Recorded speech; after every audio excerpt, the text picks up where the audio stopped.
السلام عليكم ورحمة الله وبركاته. ازيكم يا حبايبي، عاملين ايه؟ يا رب تكونوا بخير.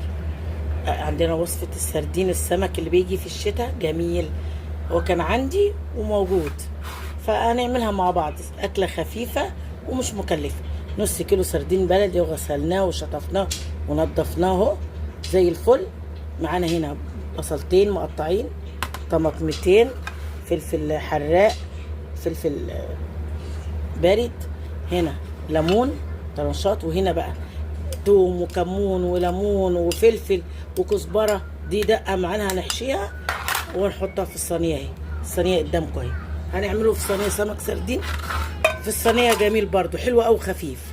هنحط اهوت البصل شويه هنا اهو قدامكم، وهنحط شويه طماطم وشويه فلفل اهوت تحت كده، عشان هنحط رقبه كده والباقي على الوش.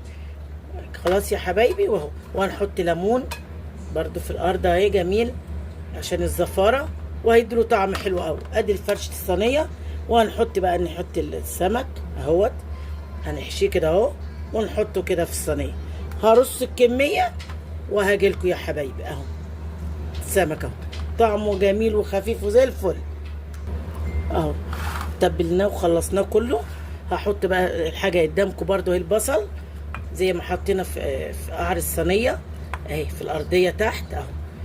بصل برضو على الوش اهوت، والفلفل والطماطم، وهتبقى صينيه خفيفه وجميله وسريعه ومش مكلفه. وادي الليمون برضو طرنشات اهي، الطرنشات ليمون عشان كده، وعشان زفرته بيديله طعم جميل كمان. وعليه حبه زيت اهو، وهندخلهم هنحطه على الفرن على البوتاجاز شويه، وحبه دقه كمان اهو عشان يديله طعم اهو. وهنحطه بقى على البوتاجاز غلوه، وهدخله الفرن وهوريه لكم. اكله سريعه ومش مكلفه، والسردين مغذي وجميل، واكله حلوه قوي قوي، وهتفتح نفسكم ان شاء الله. وما تنسوش تصلوا على النبي. هدخلها معاكم الفرن اهي، اهي هدخلها الفرن معاكم ماشي، ولما تخرج هوريها لكم ماشي.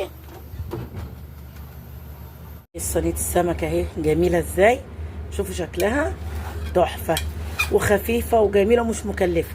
نص كيلو سمك سردين هيبقى كم واحد جنبكم، كذا واحد يتغدى معاكم جنب شويه رز اهو. ادي اطلع واحده قدامكم اهيت اهي يا جماعه. شوفوا السمكه زي الفل جنب حبه رز اهي اهي.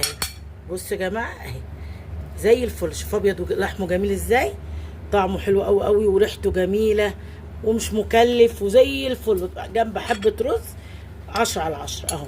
وادي رز مفلفل اهو، جميل قوي لما تاكلوها كده بعيش برز، اي حاجه جميله. بألف هنا وشفا. وما تنسوش تشتركوا في القناه.